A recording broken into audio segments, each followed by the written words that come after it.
Hi class, Social Problems Chapter 10, Work and Worker Alienation. Work is a four-letter word. I know it's one of those words that we don't always talk about, we don't always think about, and we certainly don't have a warm and fuzzy feeling when we think about work. But work is a very significant activity within our society. It's defined as the performance of tasks which involves the expenditure of mental and physical effort in the production of goods and services to meet human needs. Work by definition is voluntary. If it's not voluntary, it's called slavery. So work by definition is voluntary. It is compensated for, and it may take place in or outside of the home. The context of work has changed over time. Prior to the 20th century, in pre-industrial society, work took place around the home. They were primarily farmers, they were agricultural, they raised livestock, they raised fruits and vegetables, and most of the work was labor intensive, where it was very hard, back-breaking work from sun up to sundown.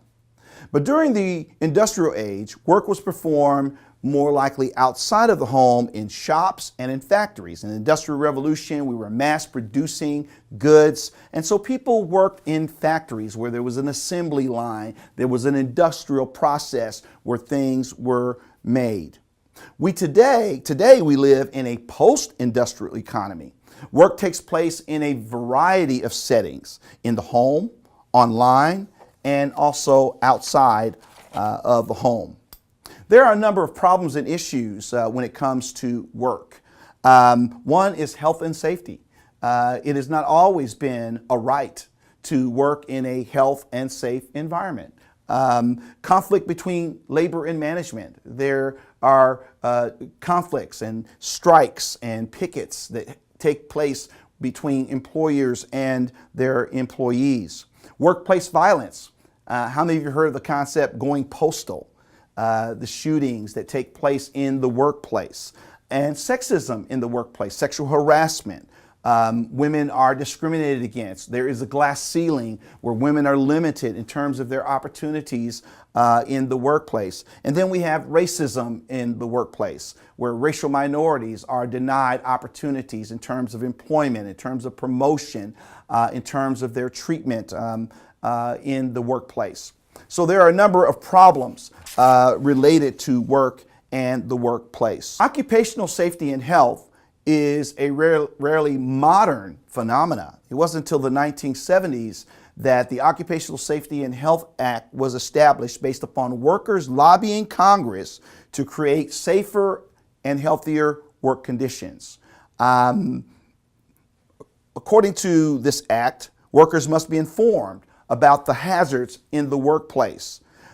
Employers must keep records of work-related injuries, and workers have the right to file complaints regarding work conditions.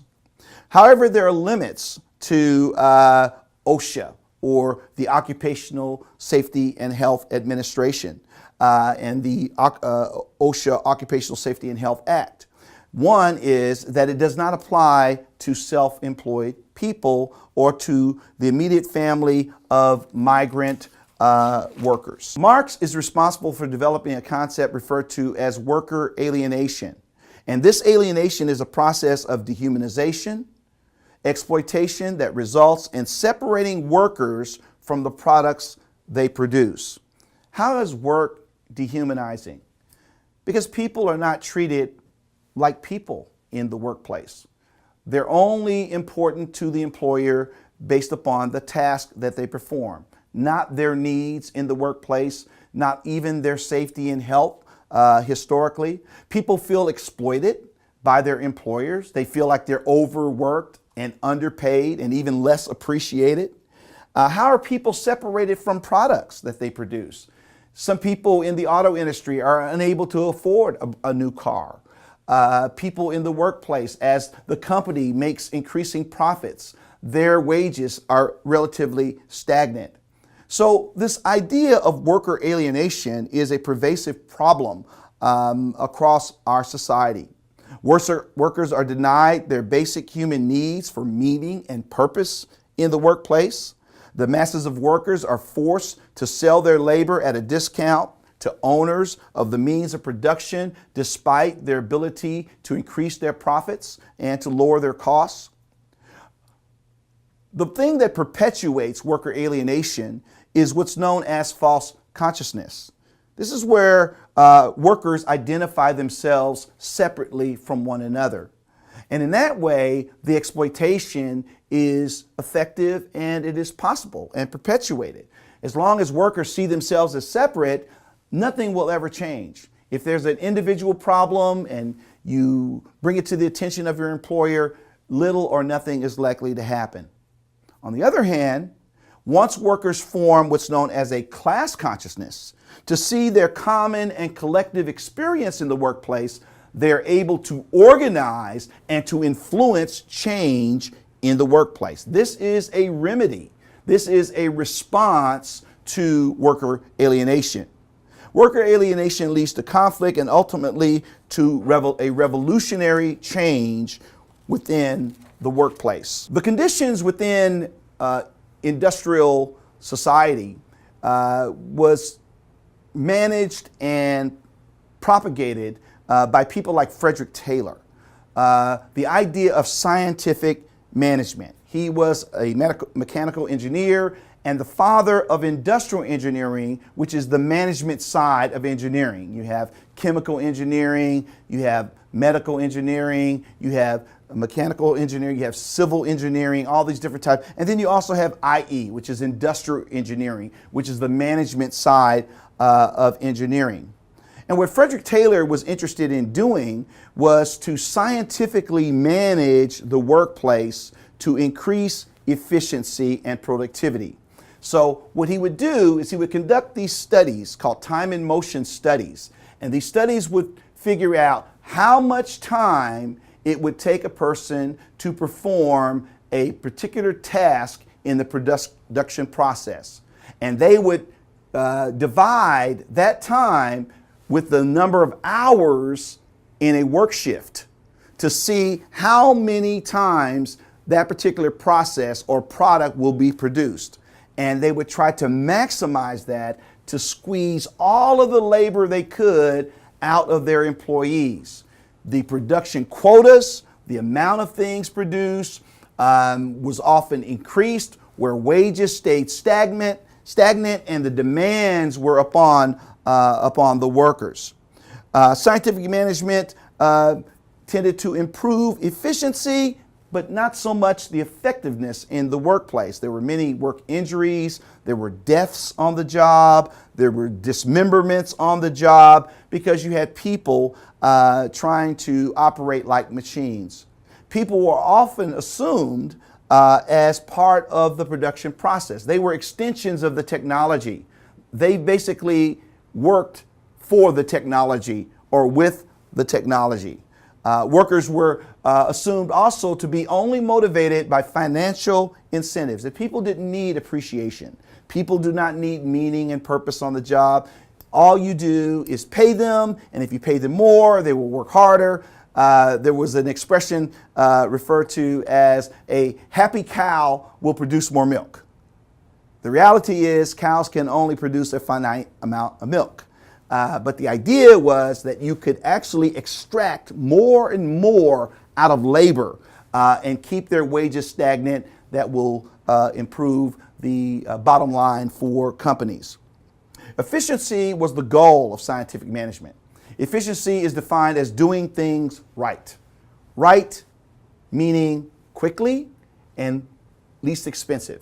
To expend the least amount of resources in order to maximize your profits. Effectiveness, on the other hand, has to do with doing the right things, which is outside the scope of scientific management. Scientific management focuses on efficiency, but effectiveness would have to do with meeting the needs of workers and employers in order to improve productivity. What are some of the criticisms of scientific management? In scientific management, people are replaced by machines. Workers feel exploited. Production quotas increase while wages remain stagnant. The labor process is very monotonous. It lacks meaning and purpose for people. People are not recognized. They don't feel good about what they're doing. They don't feel like they're a part or contributing to something that is greater than themselves. They simply feel like they're being used for their labor and merely compensated less than what their labor is worth. Power in decision making is top down. Workers are not allowed to participate in the decision making process. And production time is mechanized, that human beings are treated like machines. And if they miss a beat, I remember this old Charlie Chaplin movie where he's caught in this machine. He's in this production process and he's trying to keep up. And then all of a sudden he goes in between the gears and all of those things. I think it's called Our Times, if I'm not mistaken. And he's in that particular movie. Another thing that took place after the use of scientific management is what's known as ergonomics. You have two graphics there of a keyboard. One is a traditional keyboard. The other is a ergonomically designed keyboard that has the ability to use the hands in a more natural way. Human relations.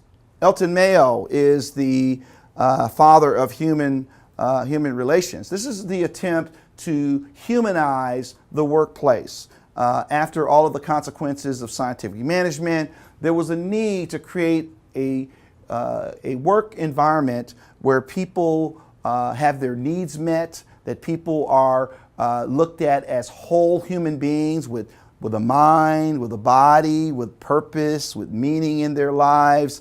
And this is the way to ensure not only efficiency, but the effectiveness of the goals that you have within the workplace.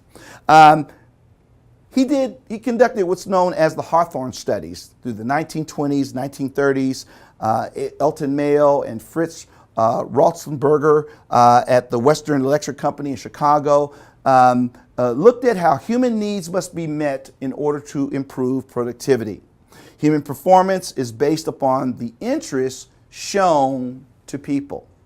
They did things like they painted the walls. They measured the performance before. They painted the walls within the factory. And guess what happened to productivity? You're right. It increased. Then they went and they increased the candle power of the lighting. What happened then?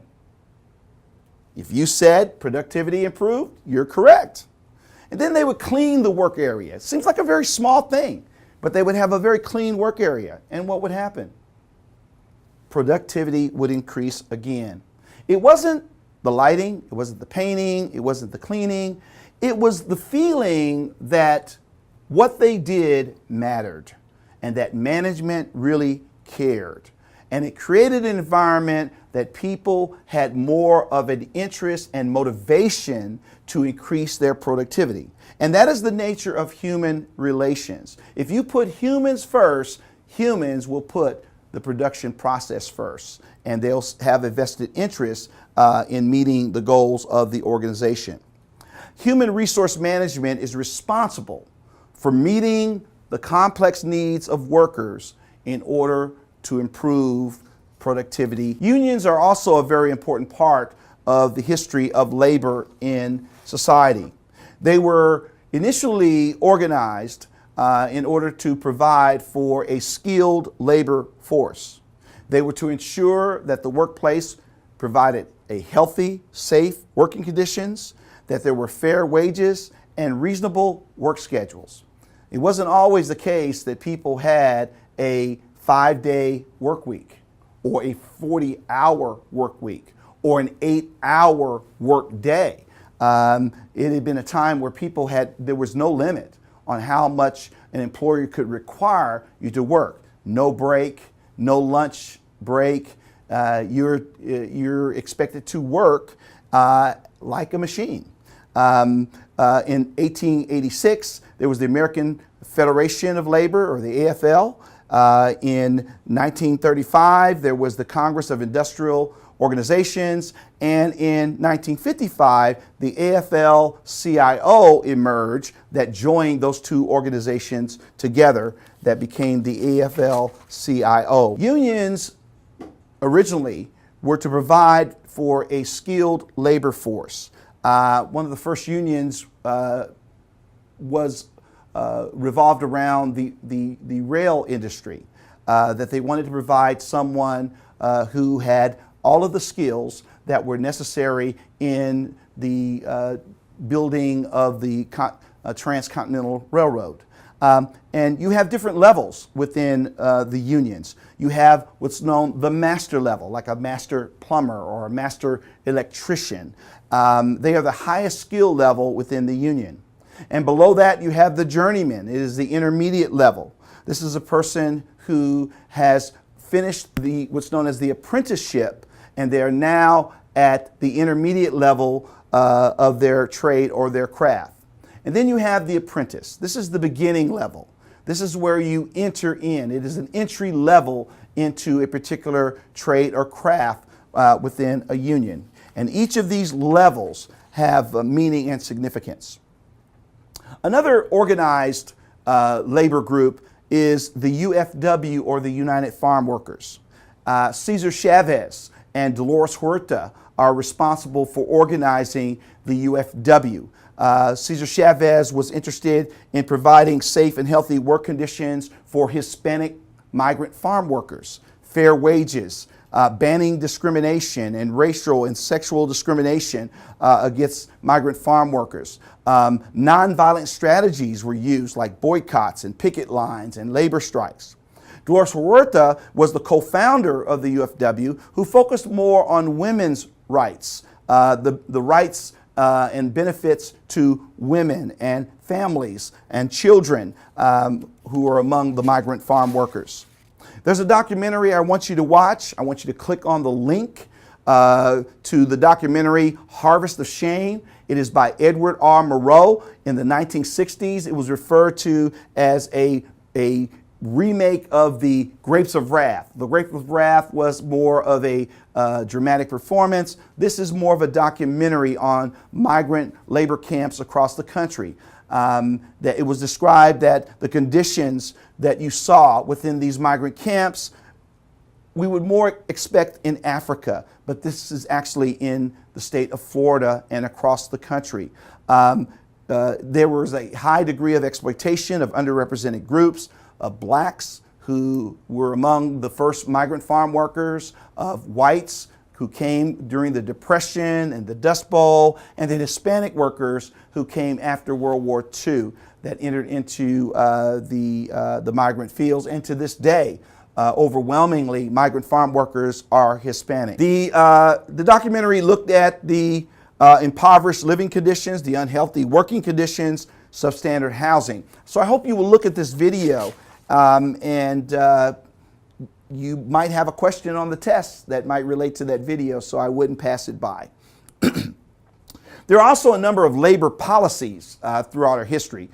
During World War II, there was a labor shortage in the United States, so there were a number of undocumented Hispanic workers that filled a labor shortage in the United States. We had what's known as the Bracero Program in 1942. It was an agreement between the country of Mexico and the United States to temporarily fill the labor shortage. But in 1954, some 10 years later, there was what's known as Operation Wetback. And this was a program that deported the largest number of people in U.S. history back to Mexico. Some of them were in fact legal and illegal immigrants to the United States. And so it was one of those tragedies. But it was a labor policy that was used. First of all, there were policies that were used to fill labor shortages, and then there were policies to send them back. Sort of we use them and exploit them for their labor, and then we send them back to the impoverished conditions that they came from. A big problem in labor today in the workplace is worker compensation. There is a federal minimum wage of $7.25. In 2018, it is to increase to $7.85. Some states have a higher minimum wage. Some are even over $10 an hour is the actual minimum wage. But there's a difference between a minimum wage and a living wage. Is it actually possible to live and to survive on minimum wage in the United States? A living wage is based upon the average standard of living. Is it possible at that rate to have an average standard of living in the society? A living wage in the United States is calculated at 15.12 cents per hour, or $15.12. There are some states that pay well above the minimum wage. There are some states, there's a table that I have that talks about cost of living. There are some states where it costs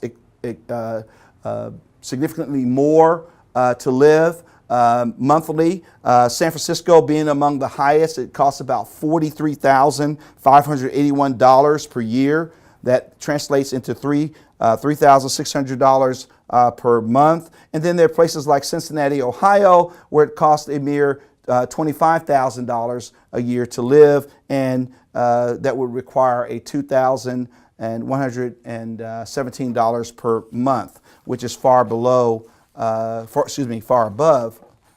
what it costs what you're paid in terms of minimum wage. Unemployment is also a big problem in society. Joblessness based upon unemployed as a percentage of the number of jobs in the country. So you have the number of unemployed people as a percentage of the number of jobs that gives us the unemployment rate. We also have what's known as displaced workers. These are people who have lost their jobs due to plant closings and plant relocations. And then we also have the underemployed. Underemployed being those who work less than full time and work in jobs that are beneath their experience, their training, and their education. Finally, we have what's known as the working poor. These are persons who work or look for work at least 27 weeks per year, whose incomes fall below the poverty level. However, there are 15 states that pay more in welfare than minimum wage. Wow, you might not believe that, but Hawaii pays $19.88 per hour in welfare that exceeds the minimum wage. Massachusetts, $13.30. New Jersey, this is as of 2018. What's wrong with this picture? Why is it that we have a policy that you can actually make more money on welfare than you can working at minimum wage? Well, I think the answer is simple. There's a need for a living wage in the United States where people can actually work with dignity and self-respect and actually have a living wage. If you have any questions about work and worker alienation, email me at dmonk@scU.edu.